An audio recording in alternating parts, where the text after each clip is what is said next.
Bonsoir à tous. Donc moi j'ai la lourde tâche de parler de la France, c'est la mer.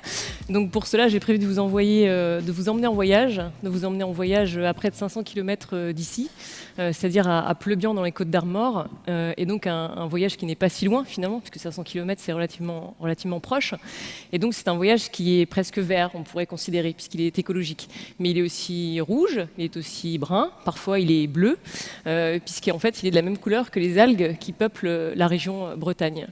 Alors, en général, quand on associe ces deux mots, que ce soit algues et Bretagne, tout de suite, on pense aux algues vertes, on pense aux échouages qui ont lieu sur le littoral et qui créent des nuisances pour l'environnement, mais aussi pour la santé humaine. Là, l'objectif, en fait, c'est pas de vous parler de ces nuisances, mais c'est plutôt de parler de solutions, comme on est à la France des solutions, et de vous présenter un petit peu l'intérêt nutritionnel des algues.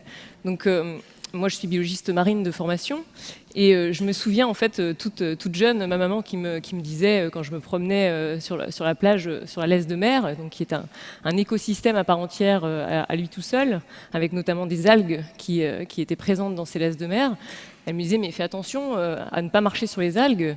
Elle n'est pas biologiste, elle était infirmière, mais néanmoins, elle me disait, fais attention, tu marches sur une source potentielle inespérée. Ces algues peuvent être importantes pour nous demain. Donc finalement, fort de ce constat, on se dit, pourquoi la Bretagne? Pourquoi les algues? Aujourd'hui, en Bretagne, il y a près de 800 espèces d'algues. C'est considéré comme un hotspot, comme un point chaud de biodiversité. Alors, je vous l'ai dit, on est sur un panel de couleurs. Et finalement, lorsqu'on sait ça, on se pose la question, mais pourquoi n'y a-t-on pas pensé plus tôt? À l'époque, au XVIe siècle, on utilisait les algues comme dans l'épandage pour limiter l'acidité des sols. On les a utilisées aussi comme cendres pour limiter, en fait, pour promouvoir, l'industrie du verre. Et aujourd'hui, dans l'alimentation humaine, dans l'alimentation animale, on ne l'utilise pas plus que ça. En tout cas, vous, aujourd'hui, est-ce que vous en entendez parler? Est-ce que vous y voyez un intérêt nutritionnel? Est-ce que vous y voyez un intérêt médical? J'en suis pas sûre. Si on faisait un sondage aujourd'hui, je ne sais pas si 100% ou 80% de la population aussi ici dans l'hémicycle me répondrait oui.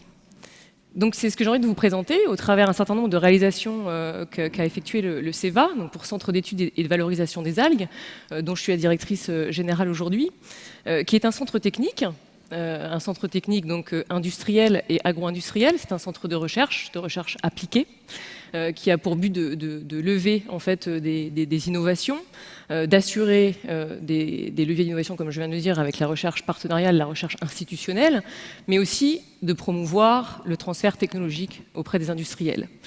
Donc l'intérêt ici, c'est de vous montrer au travers de 3 réalisations les intérêts nutritionnels, mais de manière plus large, les intérêts globaux que peuvent apporter les algues. Donc, le premier exemple que je pourrais vous donner, ce sont des billes d'alginate dont on se sert, qui sont à base de laminaires, qui sont ces grandes algues qu'on retrouve au fond des mers. C'est des algues brunes. Et en fait, ces petites billes d'alginate ont été créées par le CEVA en collaboration avec Globe Export, qui est aujourd'hui une entreprise, une start-up, qui a été rachetée par un très grand groupe, le pâté ENAF. Je pense qu'un certain nombre d'entre vous le connaissent, ce fameux pâté. Et donc cette entreprise, aujourd'hui, cette grande entreprise, a décidé de se lancer dans la diversification et d'associer finalement des algues dans ce pâté. Pourquoi? Parce qu'encore une fois, ces algues, ces petites billes qui ont été utilisées, renfermaient un certain nombre de sauces, de l'eau de mer, etc., qu'on pouvait alimenter dans les huîtres, dans d'autres choses, donc des perles de saveur, qui ont permis d'une certaine manière de démocratiser en fait l'algue au niveau du grand public. Donc ça, c'était un certain nombre d'années, c'était dans les années 2000. Un autre exemple qu'on pourrait donner aussi en santé animale, en santé humaine, et là ça va beaucoup plus loin, c'est de se dire un projet qu'on a développé avec Diana Natural, qui est un grand groupe à l'échelle internationale, c'est de se dire finalement comment on peut utiliser les algues comme intérêt nutritionnel. L'alimentation, on le sait, est une composante essentielle dans le cadre de la prévention des maladies chroniques, notamment dégénératives. On sait que si on mange mieux, on vieillit mieux. Et donc, dans ce cadre-là, nous avons développé avec eux des polyphénols qui ont des capacités en fait antioxydantes Et sur ces activités biologiques, on a montré qu'on avait des effets anti-inflammatoires et des effets sur une maladie des artères, qui est l'artérosclérose. L'artérosclérose, c'est une accumulation de graisse dans les artères. Donc ces algues, en fait, ces développements ont permis de montrer que ces algues avaient un intérêt anti-inflammatoire, antioxydant, comme je viens de le souligner, anticancéreux, antifongique et aussi antibiotique. Récemment, sur un projet en alimentation animale, sur des bars et des saumons, on a montré qu'on avait des effets non négligeables sur la flore intestinale et sur la modulation en fait, de cette flore sans en altérer la diversité. Donc on voit à travers ces exemples toute la diversité en fait, de l'intérêt nutritionnel des algues. Et encore une fois, mon objectif aussi aujourd'hui, c'est de vous montrer qu'il faut consommer, qu'il faut en parler, qu'il faut communiquer autour de ces solutions et que ces solutions, elles passent aussi par le consommateur, elles passent par vous.